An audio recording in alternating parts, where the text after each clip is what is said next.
Okay, so we are here in June for Adrenaline. We've got four more shows until Slammiversary. Slammiversary is in the last week of June or the first week of July. Pretty sure it's the last week of June. So yeah, we're gonna get straight into the show, and we have 3,078 people at the St. Joseph's Civics Arena, and we have a pretty fantastic women's match.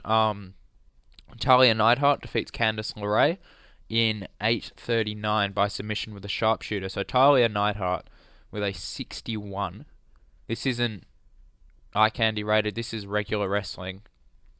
Candice with a 50 and Natalia with a 61. That's pretty damn good. But yeah, Talia wins in a C62. That's far and away our best women's match. And they have great chemistry. So unfortunately, Candice is actually going on maternity leave in about 3 months. So down the line, this could definitely be a feud for us. No worker improvements. Negatives just for Candice's motivation. We move into our next women's match, which is a lot worse. They also have good chemistry, but Brandy Rhodes does sustain a high femur. And Zaya, who we haven't seen for a while actually, defeats Brandy in 350 with an iconoclasm. So 34 E plus, Zaya with a 37, Brandy with a 23. There's definitely a lot of work to be done with these two. Brandy has a negative crowd reaction. I'm not going to push her. She's really just there to job. Like, she's not even connected to Cody.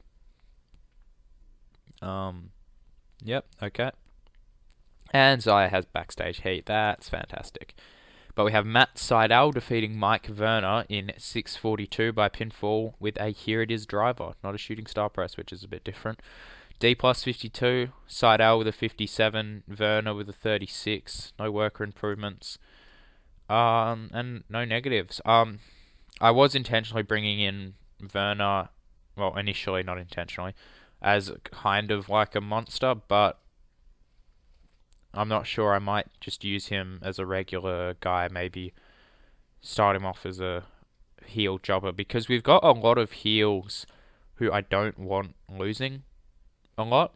So like we've got Mustache Mountain, Marty Skrull, Pete Dunne, like the whole front line, the whole Bullet Club and all that. It's a bit of a problem. But yeah, anyway. So we'll move into our first segment, which is pretty good. It's a regular Drew Galloway promo. He's getting a B minus. But he's backstage. He's got a black eye. He says, that was real funny last week. Attacking an employee. I could press charges, but I'm not going to. At least not yet. Because I've got an idea, and you can be the special guest referee for my match at SummerSlam. So, not SummerSlam, Slammiversary. I want you to feel the shame and anger building inside you when you count my victory. And don't even think about being biased, because if you do, I'll press charges for assault, and I'll take every last thing you own. And a little bit I forgot to add, but he's also like, and if you say no, I can still press charges. So basically, yeah, I'm being forced to referee the match, and I'm not going to be too happy about it. It's very similar to the end of Chapter 10 in Progress, when Havoc was like, you're going to referee this match, or I'm going to set Mark Andrews on fire. Except not as extreme.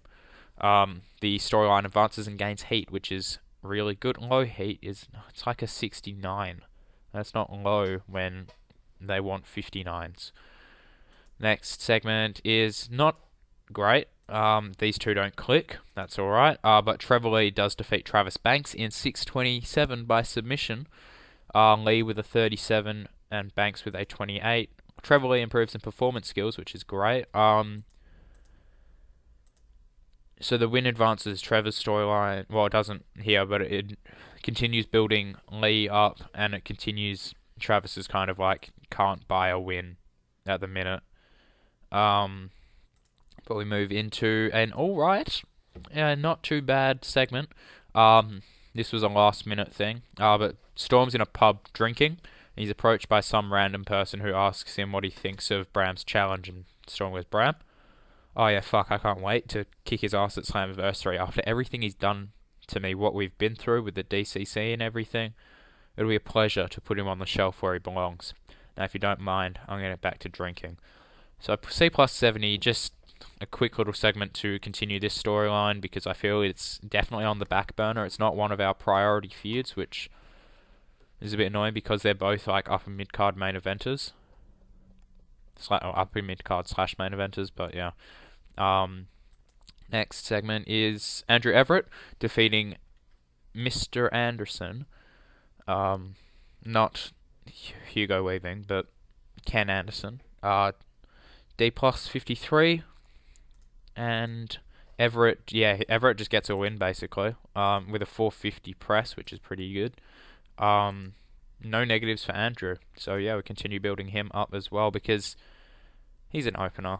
And I have a storyline for him, but I really want him and the person that he's in the storyline with to be mid-card / upper mid-card so we can get some decent ratings out of it. Because that story was meant to be taking place now, but I've pushed it back a bit to try and get these two over. Otherwise, the ratings are just going to be shit.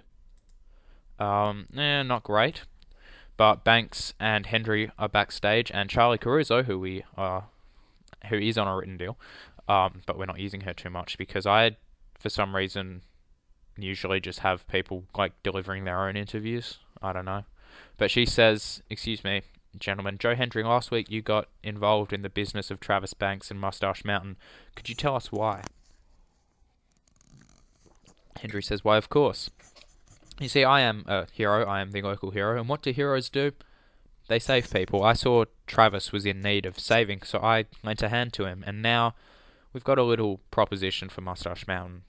Banks says, "Yes, we want to propose a tag match at Slammiversary. Banks and Hendry versus Mustache Mountain. We'll await your answer next week." So that continues the storyline. We have another possible match for Slammiversary. And yeah, let's move into the next segment, which is not great. Phoenix continues his kind of mini push when he defeats Muhammad Ali Vaez in 3:15 by pinfall with a Meteora. I actually saw Muhammad was at House of Hardcore. He was like managing Ryan Nemeth and then had a match with Billy Gunn, and he was interesting. Yeah, I didn't get to say too much to him because he got squashed, but yeah, they have good chemistry, which, alright. Phoenix with a 54, Vaez with a 23, no worker improvements, negatives for, Ali, pretty much. Actually, no negatives for Phoenix, which is great. Next segment is not great, so I'm not going to rate these guys on overness anymore.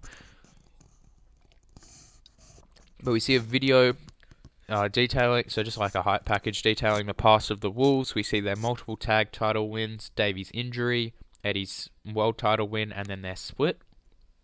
We then see their feud, their first match, and it hypes up their Slammiversary match.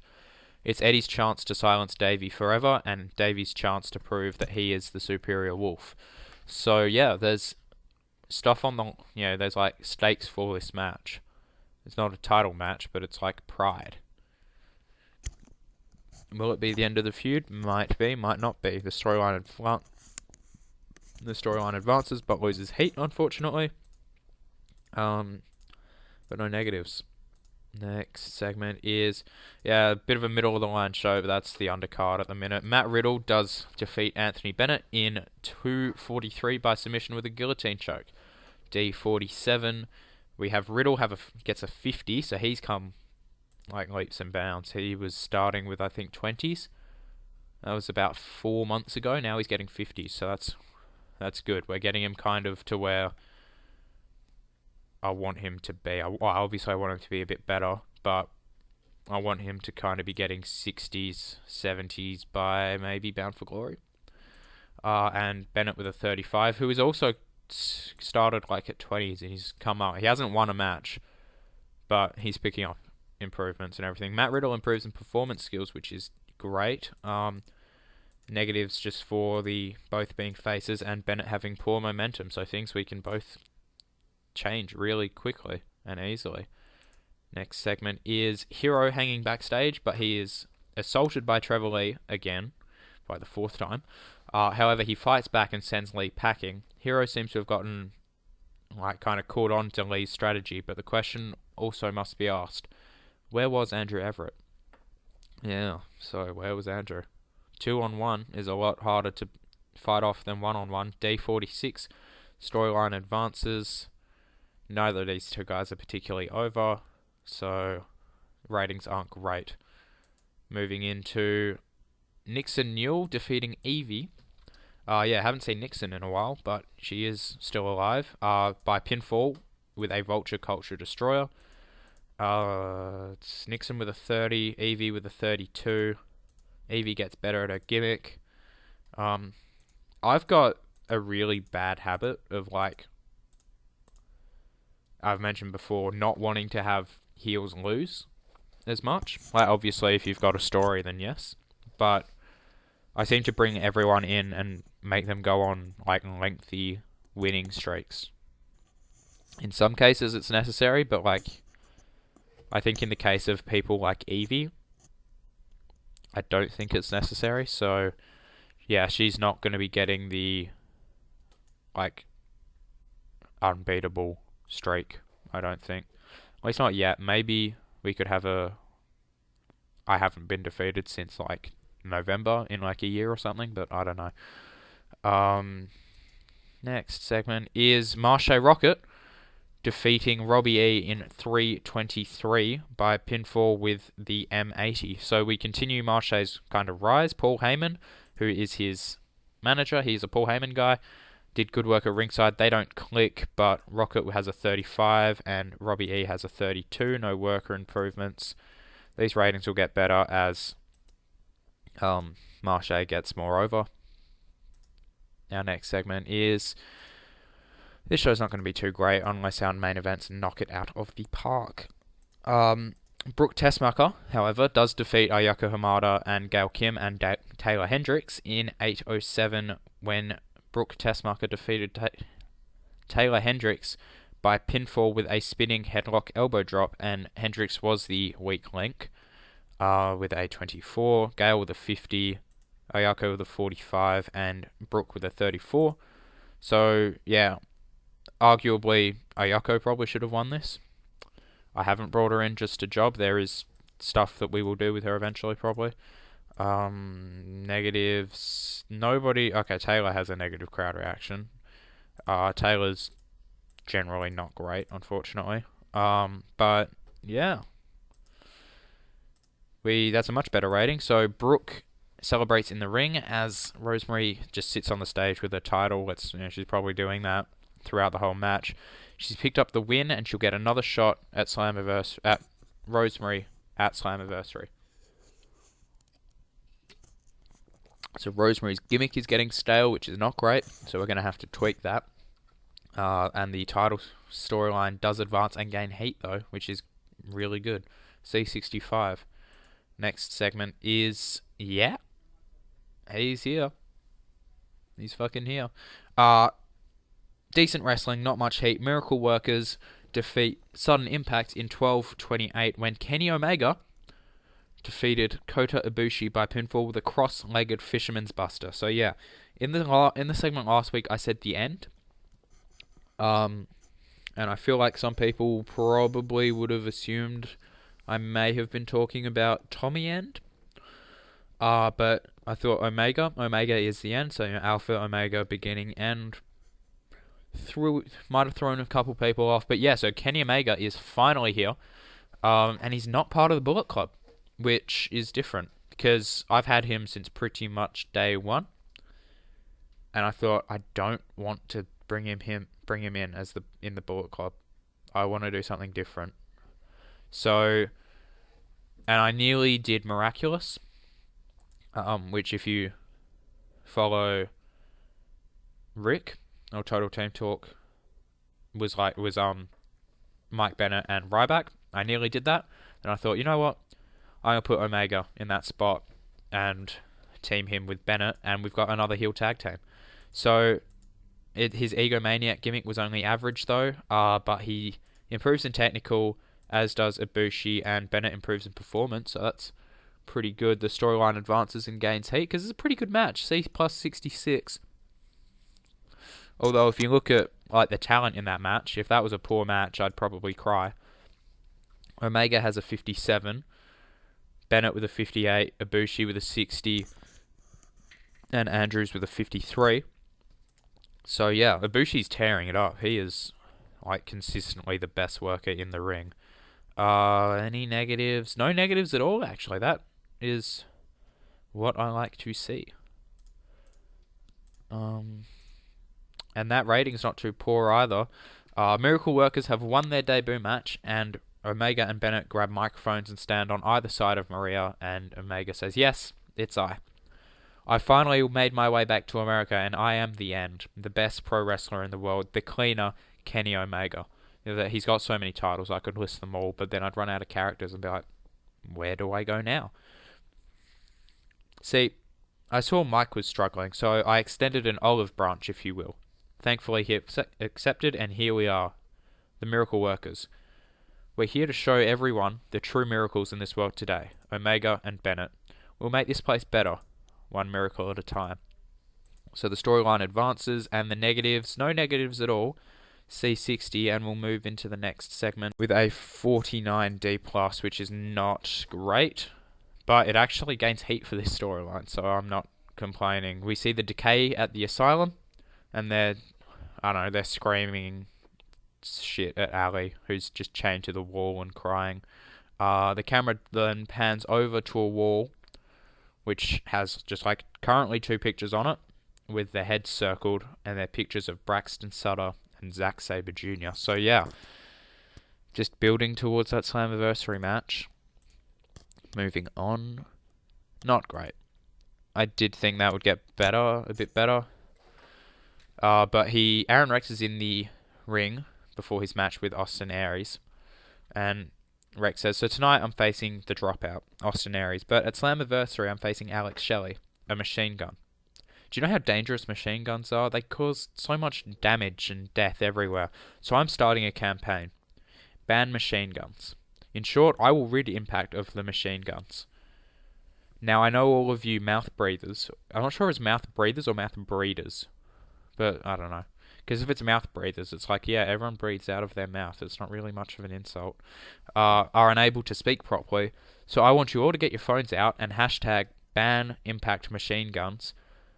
You can help me bring justice to Impact, and you can feel a part of this. It'll be the most useful thing you ever do. So thank you, and good night." So yeah, it's not a comedy storyline, but I am thinking of possibly having Rex come out with like big, like CJ Parker used to have the signs. It was like, beware of global warming and everything. Kind of like that, except not really comedic and more like protesting against the machine guns, because they're the Motor City machine guns. So yeah, that rating's pretty poor though. The storyline advances, and the match is freaking fucking great. Yeah. Austin Aries defeats Aaron Rex in 9:55 by pinfall with a 450 splash, following interference from Alex Shelley. So that is going to do wonders for their storyline. Austin Aries has been killing it since he's come back. He's had one match on Adrenaline, which was less than a B-, and that was against Lashley, and that's Lashley. So, Aries with a 72, match got the crowd buzzing. Rex with a 65, and the Intelligent Machine Gun storyline advances, and Aries improves in performance skills. Negatives just for the Intelligent Machine Gun storyline. It's low heat, and that's going to bring it right back down. Rex is furious as Shelley's cost him the win tonight. He starts screaming at him, but Shelley's just like walking back up the ramp backwards. He's smiling and he's celebrating. So yeah, round 1 of the Mind Games seems to have gone to Alex Shelley. C61. Next segment is a pretty good promo from Cody. I just was wishing his matches would get these. Cody's back in the Bullet Club Armory. We hear gunshots and see him at a firing range. He reloads a mag and just turns around to the camera. He says, "Doesn't matter to me who wins next week, because whoever wins will still meet the same fate at Slammiversary. He walks away, and we see the targets that Cody was firing at. One has Austin's head on it, and the other has Saban's head, and both have just multiple headshots, and like, yeah, I don't know, maybe the eyes are shot out. There's a couple shots to the skull and everything. But yeah, it's a bit of a different way to take Cody, but yeah, I want to be unique. Yeah, because some things are very similar to what other people do, but this is a more like militaristic Cody. B-minus 76 storyline has advanced, and the main event, which was EC3 and Hennigan versus the Hardys for the tag titles, is the best match we've ever had. I can count on these guys. These four could main event Bound for Glory if I wanted to. Anyway, good wrestling, decent reaction from the crowd. The Broken Hardyz draw with EC3 and John Hennigan in 1811 when the referee lost control and stopped the match. Broken Matt Hardy is not suited to his gimmick, neither is EC3. The match got the crowd buzzing. Nero with an 81. Broken Matt Hardy with a 74. Hennigan with a 61. Carter with a 67. The storyline advances and gains heat. No worker improvements though. Negatives will come. Yeah, negatives for just all that basically. So I'm not sure if this will come under a defense for the Hardys, but yeah. They still haven't settled who the better team is. And the next segment is a lot worse. A lot worse. The referee has lost control and called off the match tonight as both teams continue to brawl. After the bell is rung, the teams stop and look at each other. Hennigan and Carter are furious at themselves for letting themselves draw the match again, and Impact ends with the two teams in an intense stare down as the commentators hype up what could come next between these two teams. So yeah, what's gonna come next? We don't know. Please be a good show. Yeah. Oh, I forgot to put a... Whoops. That's alright. Oh, that show would have been better if I just had the storytelling, but our show does increase the popularity in 29 regions. Fairly kind of driven show, so we've got a special guest referee now for the Impact Grand Championship title. We have a fantastic world tag team title defense. They still don't know who the better team is, so is that gonna kind of happen? Is there gonna be a third match between the three? I don't know. Aries continues his winning ways with another great match, defeating Aaron Rex, who's 1 point off a B. So we've got the debut of Kenny Omega, all that. So I'm going to end it here. Tell me what storylines you're enjoying, what you're not enjoying. What do you think of the debuts or just of this show in general?